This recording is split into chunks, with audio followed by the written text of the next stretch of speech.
Assalamualaikum warahmatullahi wabarakatuh. Selamat malam untuk kita Halo. semua. Om Swastiastu, Namo Buddhaya, salam kebajikan.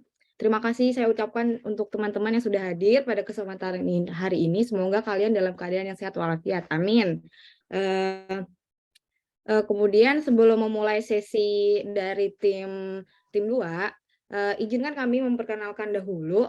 Jadi saya Dian Palupino Romam sebagai moderator pada kegiatan hari ini. Kemudian ada Kak Korin. Halo Kak.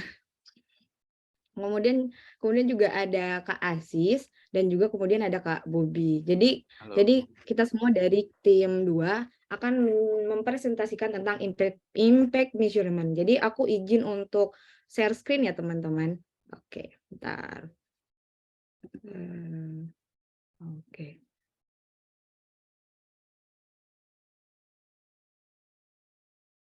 Oke.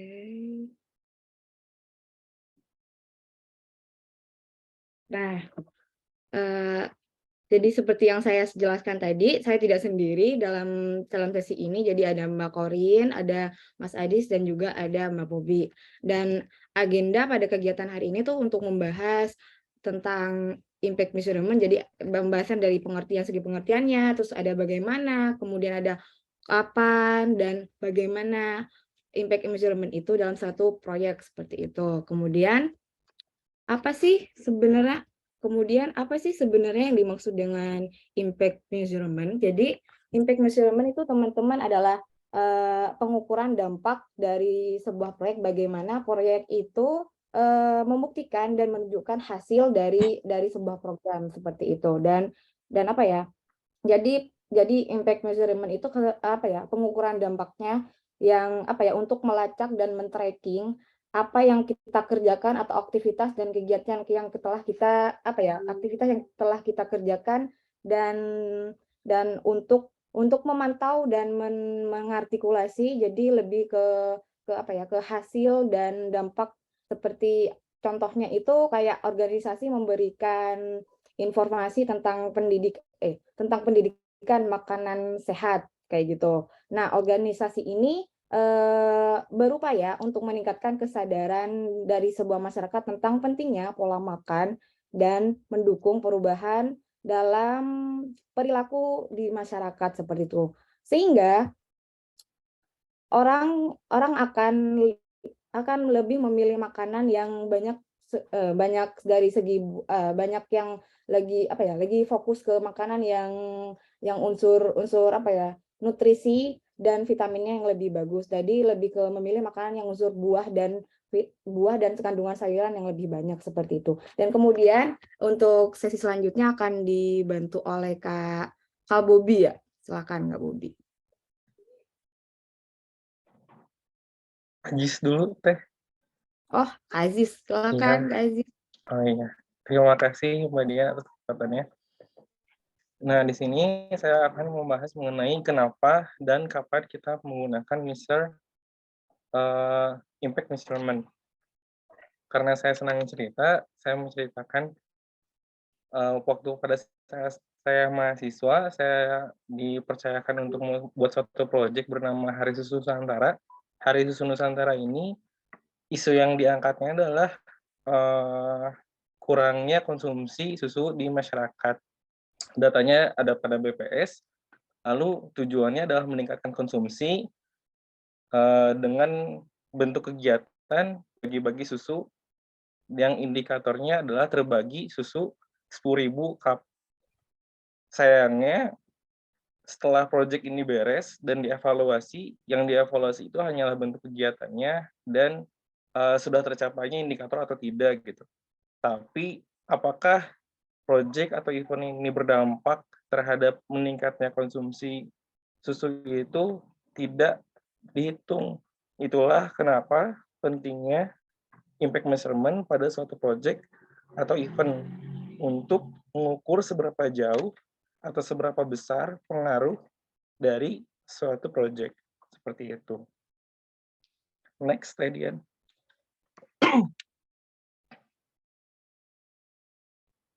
Nah, kapan sih kita mengukur suatu impact dalam project itu?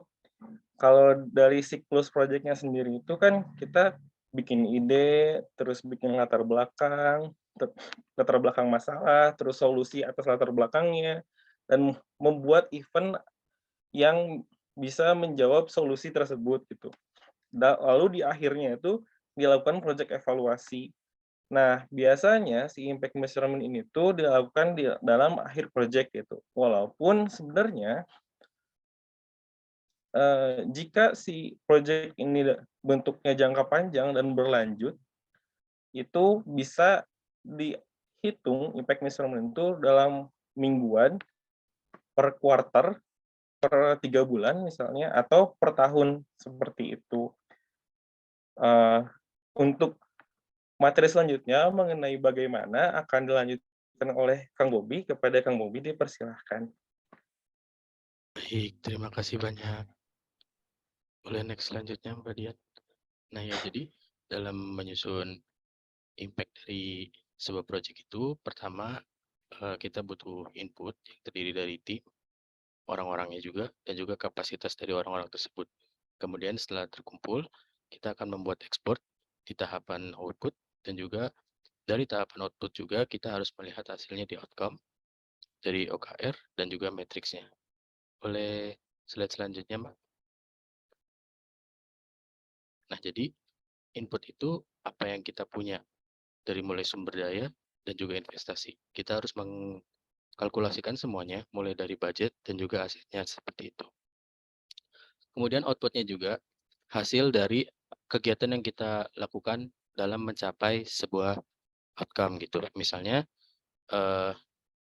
kita harus membuat marketing goals atas problem yang kita hadapin. Nah, outcome-nya itu sendiri merupakan hasil yang keuntungan yang bisa lebih luas lagi dari hasil pekerjaan kita, baik yang secara disengaja maupun yang tidak disengaja. Misalnya saja dengan membangun kesadaran kepada masyarakat bahwa untuk jumlah minum susu itu penting bagi pertumbuhan anak-anak. Seperti itu. Nah, disitulah bagaimana impact measurement itu diperlukan agar sebuah proyek itu tidak berhenti, tapi terus berkesinambungan berjalan agar dampaknya memberikan hal-hal yang positif bagi seluruh kegiatan masyarakat. Seperti itu. Boleh next selanjutnya? Nah, selanjutnya akan dilanjutkan oleh Mbak Korin. Terima kasih. Oke, selamat malam semuanya. Di sini saya Korin, saya akan coba merangkum dan juga menjelaskan kembali ya terkait bagaimana sih impact measurement ini bisa diterapkan di dalam suatu proyek. Nah, di sini kita sendiri untuk proyeknya sendiri, kita akan mencoba menjelaskannya dalam konteksnya itu yang general, sehingga impact measurement ini bisa digunakan oleh teman-teman di berbagai proyek yang teman-teman akan jalankan nantinya, seperti itu. Impact measurement itu dibuatnya di kapan sih ya seharusnya. Nah, kalau sebenarnya kalau untuk impact measurement ini, pelaksanaannya memang ada beberapa tahap ya. Kalau misalkan tadi sempat Bang Aziz dan juga Kang Bobi ini ngejelasin kalau misalkan impact measurement ini bisa dilakukan secara bertahap ataupun dengan periode-periode tertentu. Entah itu nanti kita akan harus membuat dari segi weekly-nya kah, tiap minggu kita harus ada progresnya apa, atau per quarter, misalkan per Q1, Q2 ya, bisa 3 bulan sekali, Q1, Q2, Q3, Q4 gitu, ataupun misalnya mau 2 bulan sekali, itu juga bisa. Silahkan nanti kalau misalkan teman-teman dirasa ingin menyesuaikan kembali untuk kapan impact measurement ini akan kita jalankan, itu bisa juga, bisa diadaptasi. Nah, impact measurement juga perlu dibuat untuk secara jangka panjangnya. Jadi jangka pendek dan juga jangka panjang itu harus juga didefinisikan dari awal.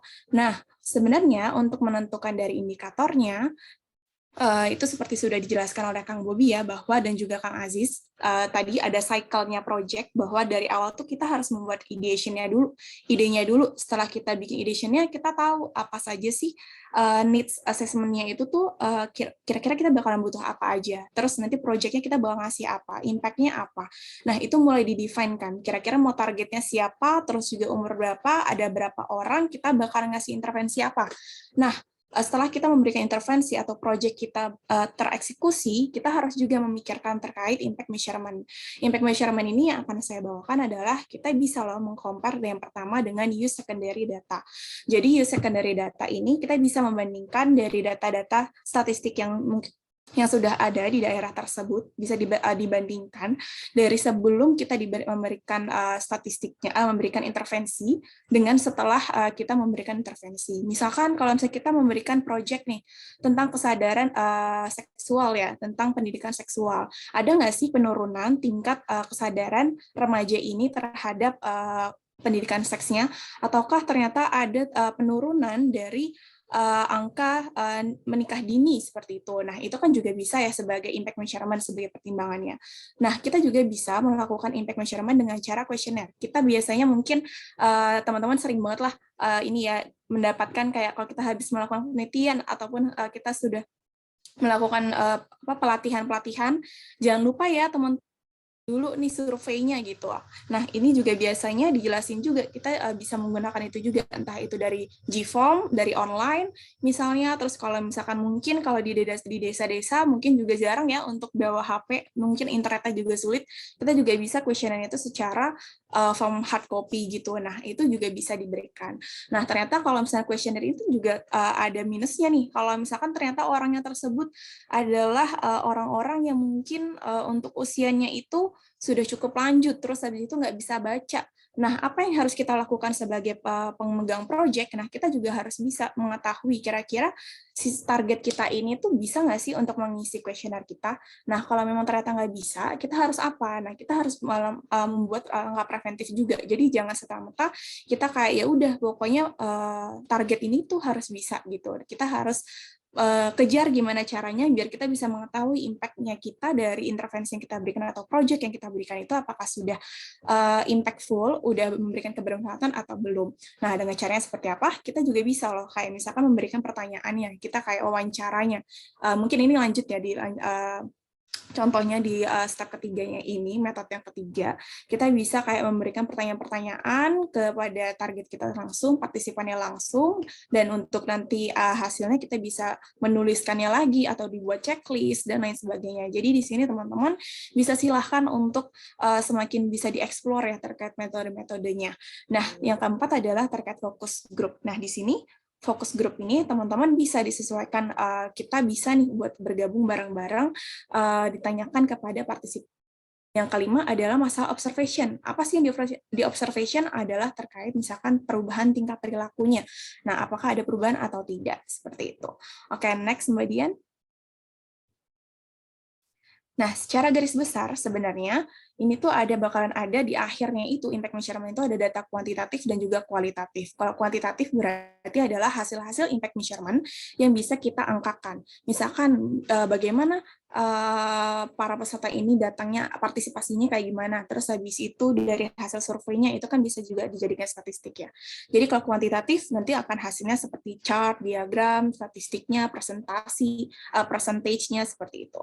Kalau untuk kualitatifnya bagaimana? Misalkan ada pendapat-pendapat dari stakeholder feedback, partisipan feedback, ataupun observation, itu bisa kita juga deskripsikan di dalam report dari impact measurement. Next, Mbak Dian. Nah, untuk impact reporting, teman-teman, di sini ada salah satu contoh dari impact reporting-nya. Di sini untuk isi-isinya sebenarnya teman-teman bisa dieksplorasikan lagi. Yang paling penting clear introduction. Terus juga kira-kira apa sih tujuannya dari impact reporting ataupun project yang teman-teman akan lakukan tersebut. Terus habis itu bisa dicantumkan terkait output dan juga outcome-nya tuh apa sih sebenarnya yang tercapai itu apa saja. Nah, kalau ternyata teman-teman melakukan tuh kayak tadi stakeholder feedback ataupun partisipan feedback, gimana sih hasil dari yang dirasakan dari intervensi atau project yang diberikan.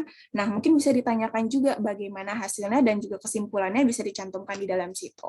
Nah, untuk achievement-nya kalau misalkan ternyata dari project teman-teman itu menghasilkan sebuah mendapatkan apresiasi ataupun achievement, itu bisa juga dicantumkan di dalam impact reporting. Jadi kurang lebih impact reporting itu memang akan diberikan di akhir di beberapa agenda ya, di part-partnya, entah itu di akhir ataupun di tengah-tengah atau di silakan bisa diadaptasikan lagi ya untuk waktunya seperti itu. Nah, mungkin ini saja yang bisa kami sampaikan. Terima kasih. Tinggal 1 menit lagi ya. Oke, mungkin yang bisa disimpulkan adalah impact reporting itu sangat penting buat kita persiapkan, bahwa kadang kita hanya menyesuaikan mengset terkait targetnya ya, kualitatifnya apa, kuantitatifnya apa, tapi untuk sustainability dari project ataupun intervensi kita berikan, kita belum pernah ngeh nih, berimpact nggak sih, bermanfaat atau nggak sih. Nah, semoga presentasi dari kami bermanfaat ya teman-teman. Terima kasih. Silakan jika ada yang ditanyakan. Saya kembalikan ke moderator, Mbak Dian. Oke, mantap. Terima kasih kakak-kakak. Ya, jika teman-teman ada yang ingin ditanyakan terlebih dahulu sebelum masuk ke sesi kita masuk ke Miro untuk studi kasus, bisa kalian tanyakan pada kami seperti itu. Sejauh ini apakah aman? Aman sih, Mbak. Oke, aman. Kalau gitu, boleh saya dibantu untuk mengirimkan link teman-teman? Untuk teman-teman dari tim 19 untuk belajar studi kasus tentang impact measurement, seperti itu.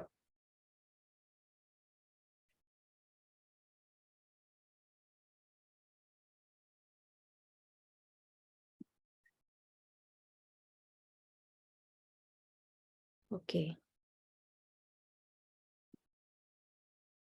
Oke ya.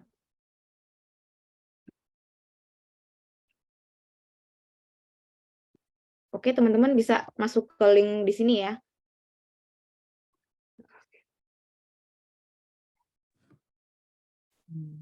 Oh ya, nanti teman-teman kalau misalkan di sesi study case ada yang dibumingin, bisa diskusi langsung ya, bisa tanya langsung aja. Kita open buat tanya jawab. Sip, mantap sekali. Aku izin share screen tentang di Miro ya, teman-teman. Feel free untuk tanya-tanya seperti itu.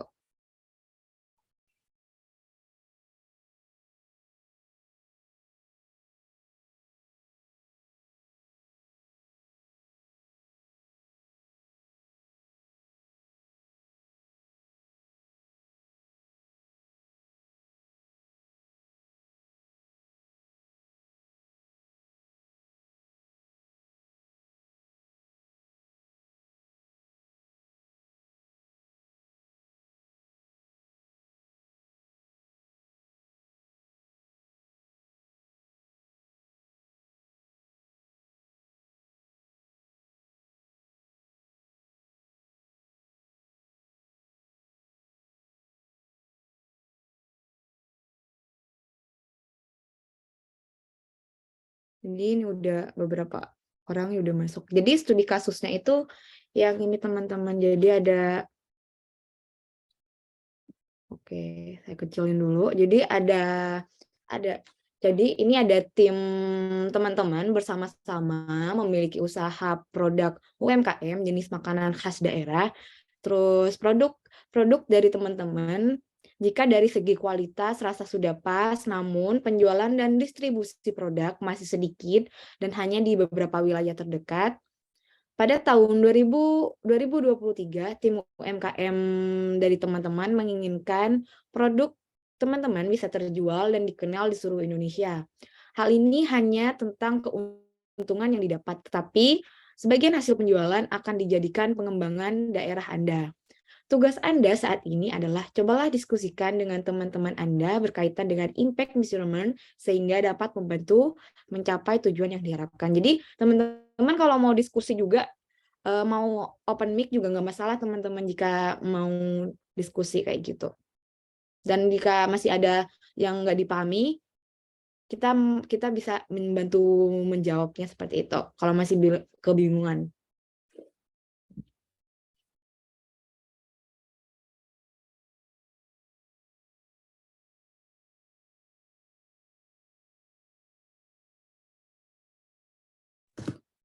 Mungkin waktunya kita persilahkan ya untuk tim 19 ya berarti.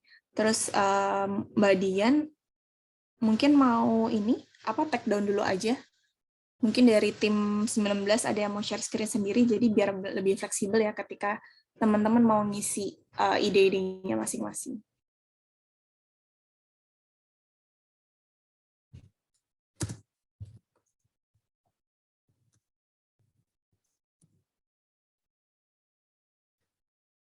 Dari tim 19, apakah sudah bisa membuka Miro-nya? Sudah, Mbak. Oke. Tapi masih bingung gimana isi setiap foremnya itu ya. Oke, aku bantu ya untuk menjawab. Jadi teman-teman di sini bisa tadi kan udah dibacakan ya study case itu apa. Nah, di sini bisa mendefinisikan terlebih dahulu kira-kira inputnya itu apa. Terus setelah itu nanti diisi outcomes-nya itu apa, lalu juga output-nya itu apa gitu. Nah, untuk diisinya bisa di dalam sticky note-nya masing-masing. Sebenarnya untuk warnanya itu juga bisa fleksibel, teman-teman bisa variasiin lagi, mau disamain semua atau mau dibeda-bedain juga nggak apa-apa gitu. Jadi silahkan untuk waktunya sekitar 12 menit, Kak Natasha, Kak Christian, dan juga Kak Rima untuk mendiskusikan bagaimana dari template tersebut bisa mendefinisikan dari impact measurement untuk yang digunakan di dalam study case yang kita berikan. Kira-kira udah paham belum? Dicoba dulu ya, Mbak. Iya, Oke. sambil dicoba mungkin ya. Kalau kita on cam, tremor nggak? Atau kita perlu off cam ya, biar bisa lebih fokus diskusinya? Nggak apa-apa kok, on cam Semangat aja. ya. Apa Mbak?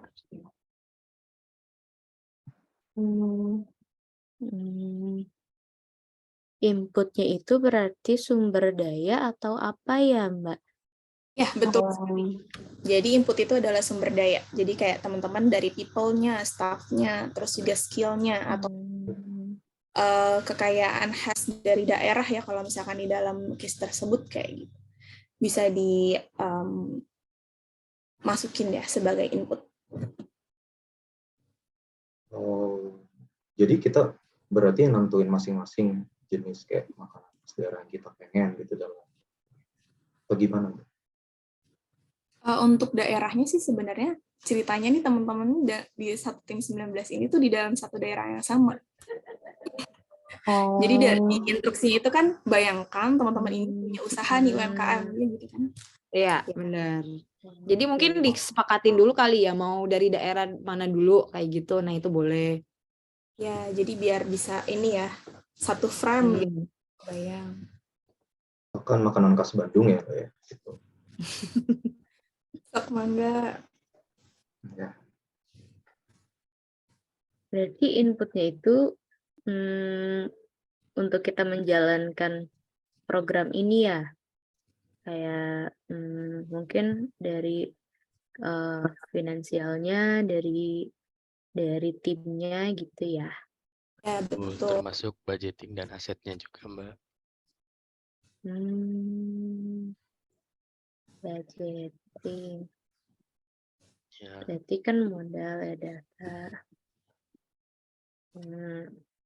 Apalagi teman-teman? Ya, untuk ini masih mau di-input ya?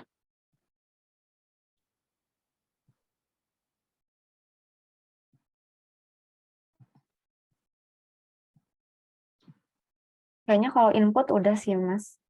Udah ya? Udah benar belum ya, Mas? Atau Inputnya. perlu ditambah aset kayak modal kan di sini belum ditulis nih, Mas. Oh, ini modal, bukan sumber modal kali ya, modal aja. Kayak modal aset, aja. Modal. aset. Ya. Ini udah benar belum, Mas? Ada 5 ya berarti. Ini kalau ada kira-kira tim 19 ada bayangan nggak misalnya makanannya apa, terus kira-kira modalnya berapa gitu-gitu. Oh, mau lebih rinci lagi gitu kali ya. Atau Lebih mau secara spesifik ya. garis besar aja kayak gini. Kayaknya waktunya mepet sih. Kayaknya garis besar aja sih, Mas. Garis besar aja dulu. Nah, untuk output-nya itu sendiri, kira-kira fitur-fitur dari produk UMKM-nya ini bakal gimana gitu. Bedanya output sama outcome apa ya, Mas?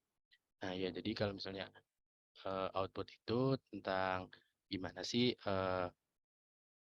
apa yang harus dilakuin dengan produk dan aset input yang kita milikin gitu. Sementara outcome-nya itu merupakan problem solving dari segala apa yang ditujukan, terus juga kemungkinan baru, sama juga mungkin bisa dibilang adaptasi konsumen juga gitu.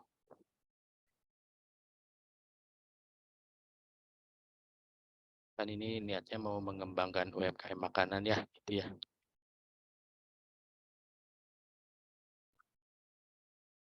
Jadi outcome-nya tuh kayak Jadi kalau output juga bisa jadi kayak activities-nya nih atau hal-hal yang akan teman-teman bisa lakukan untuk untuk menghasilkan si produk teman-teman ini bisa booming gitu. Aktivitasnya tuh apa sih gitu? Kayak misalnya Ya misalkan kalau tadi di contoh itu kan kalau Kak Bobi ini ya bikin marketing ini ya. marketing plan yang baru Itu gitu ya. misalnya. Nah itu kan salah satu juga outputnya tuh. Marketing plan-nya itu mau di mana? Misalkan mau ada di Instagram kah, ataupun nanti kita mau pakai sosmed apa aja. Nah itu kan perlu didefinisikan ya sebenarnya impact measurement perlu lebih jelas lagi gitu. Karena kan problemnya adalah satu awareness terhadap brandnya itu kan belum ada kan di daerah-daerah lain gitu. Nah Berarti mungkin kalau itu bisa jadi misalnya masuk ya. Apa? kalau misalnya kayak bikin branding untuk produknya bisa nggak sih Mbak Ya sebenarnya? itu tuh masuk Iya. output Bisa. juga. Oh, Juga masuknya bisa. output ya. Masuk. Ya betul. Branding. Nanti outcome-nya tuh misalnya si follower Instagram-nya nambah berapa gitu. Ya, outcome juga bisa lebih spesifik ya dari output. Jadi kayak kita mencantumin angka, terus juga tujuan dari atau problem solving-nya itu apa itu juga bisa. Yes. berarti kalau yang outcome sekarang ini terlalu general. Apa untuk sekarang ini? Yang ini nih, yang saya misalkan tulis nih, ini terlalu general atau udah benerkah ke arah sini atau gimana? Yang peningkatan minat masyarakat pada makanan Sunda. Iya di outcome. Ya. Bisa. Ya, Kan Bisa. bisa kan, jadi itu termasuk yang salah satu meningkatkan ini ya, kemungkinan baru. Misalnya orang tadinya nggak doyan makanan Sunda atau bahkan nggak tahu gitu ya, orang-orang jadi tahu makanan Sunda dan jadi doyan juga gitu.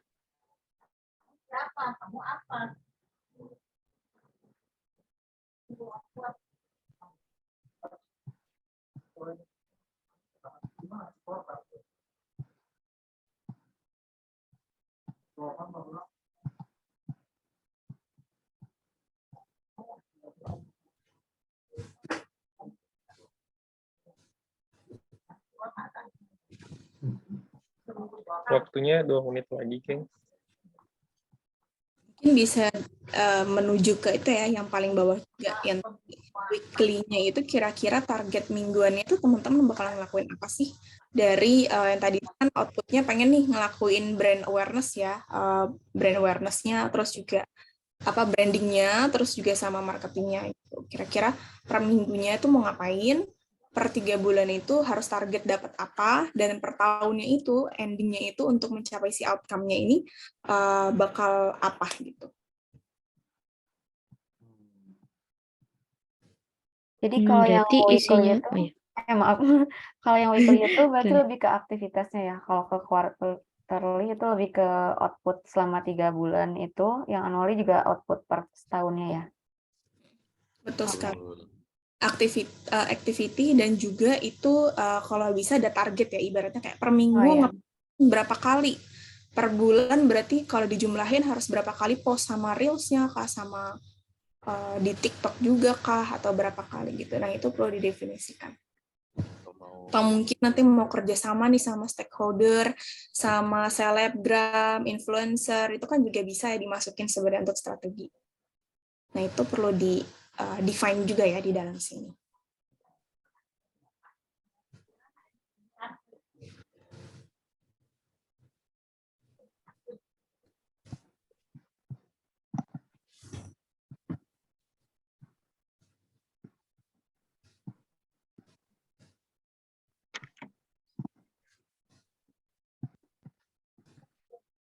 Atau mungkin bisa masukin juga mau pasang iklan di sosial media kayak gitu.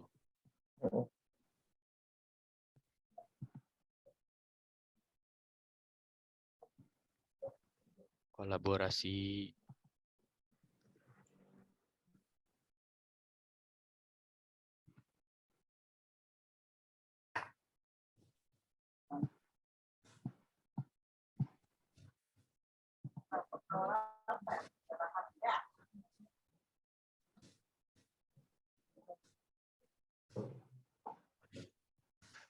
Berarti isinya itu strategi gitu ya, kayak action plan kita mau ngapain.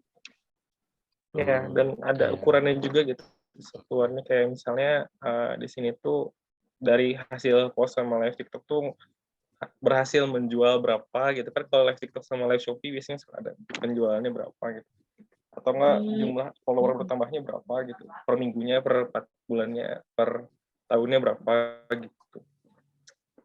Berarti di dalamnya Kalau itu isinya kegiatan atau target ya? bisa dua-duanya, Mbak. Mau salah satunya boleh, mau dua-duanya boleh. Misalnya kayak upload Instagram per minggu 3 kali gitu. Itu kan juga sebenarnya activity tapi juga target kan. betul. Hmm, Udah ditulis kan. berarti Terus kalau misalnya gitu pasang misalnya, ads juga. berarti isinya itu misalnya post di Instagram berapa kali gitu, bukan followers naik berapa persen, bukan itu ya berarti ya? Itu tergantung teman-teman sebenarnya. Iya. Jadi apa namanya, kan misalnya weekly-nya post Instagram nih, ya kan? Terus quarterly-nya, nanti kan kalau yang naiknya berapa, terus hasilnya gimana, itu kan bisa masuk ke evaluasi dan report gitu. Udah ada tuh di quarterly tuh.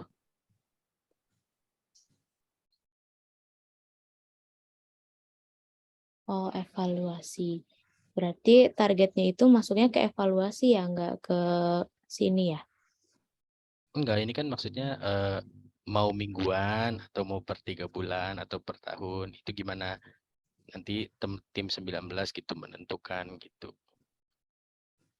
Misalnya gini kalau aku ya kayak mungkin sambil ngerjain juga ya. Jadi kalau misalkan per minggu kita ngelakuin nih ada upload terus per 3 bulan kita ngelihat kira-kira dari kita per minggu ngupload itu ada impact nggak sih kenaikan followers nih misalkan 20% kayak gitu. Nah, itu kan bisa dijadikan target kan.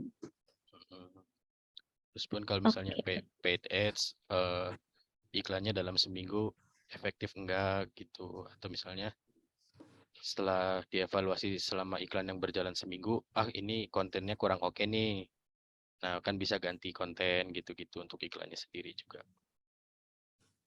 Begitu teman-teman.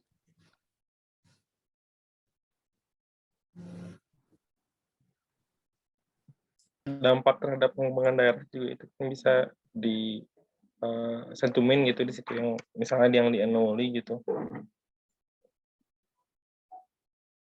Oh iya, share screen mirror-nya dong.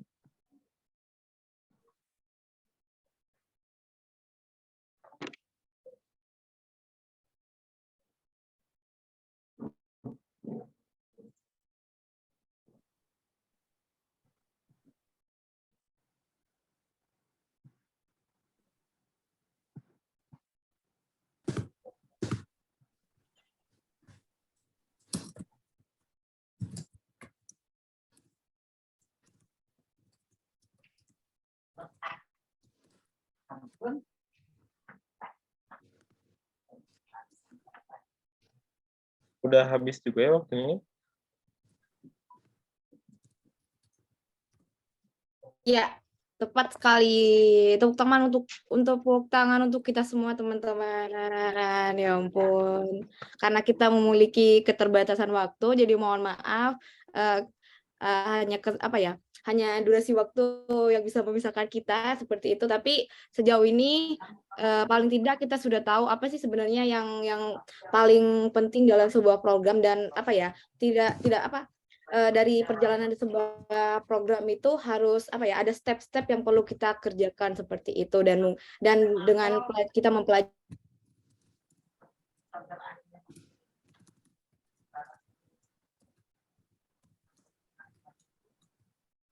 Mbak Dian, Halo Mbak Dian. Oke, karena Mbak Dian mungkin ada untuk membuat program yang memiliki dampak yang positif itu.